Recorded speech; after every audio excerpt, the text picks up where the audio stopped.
अस्सलामु अलैकुम वरहमतुल्लाहि वबरकातुह।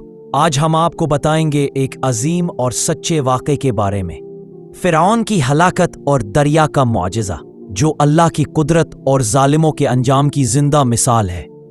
फ़िरऔन मिस्र का बादशाह, जो खुद को रब्बे आला कहता था, हज़रत मूसा अलैहिस्सलाम की कौम यानी बनी इसराइल पर जुल्म करता रहा। हज़रत मूसा ने अल्लाह के हुक्म से इसे बार बार तौहीद की दावत दी, मुआजिज़े दिखाए, लेकिन वो ना माना बल्कि और बिगड़ता गया।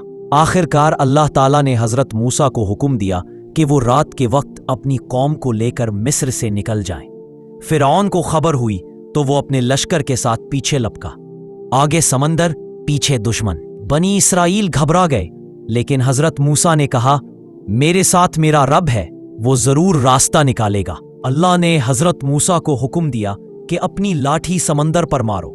जैसे ही उन्होंने असा मारा, समंदर फट गया और पानी दोनों तरफ पहाड़ों की तरह खड़ा हो गया। हज़रत मूसा और बनी इसराइल खुशो खुर्रम पार हो गए।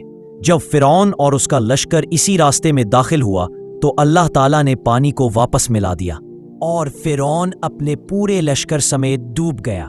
डूबते वक्त फ़िरऔन चलाया, मैं ईमान लाता हूं उस रब पर जिस पर बनी इसराइल ईमान लाए। लेकिन बहुत देर हो चुकी थी।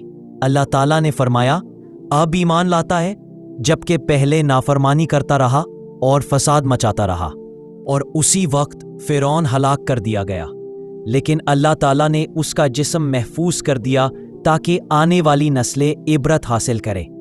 आज हम तेरे जिस्म को बचा लेते हैं ताकि तू उन लोगों के लिए निशानी बने जो तेरे बाद आए। सूरह यूनुस 92। तो दोस्तों, ये है अंजाम जालिमों का और निजात सब्र करने वालों की। अल्लाह हमें भी हक के रास्ते पर साबित कदम रखे, आमीन। अगर आपको ये वीडियो पसंद आई हो तो लाइक करें, सब्सक्राइब करें और ज़्यादा से ज़्यादा लोगों तक पहुँचाएं ताकि वो भी अल्लाह की कुदरत को पहचान सकें। जज़ाकुम अल्लाह खैरन।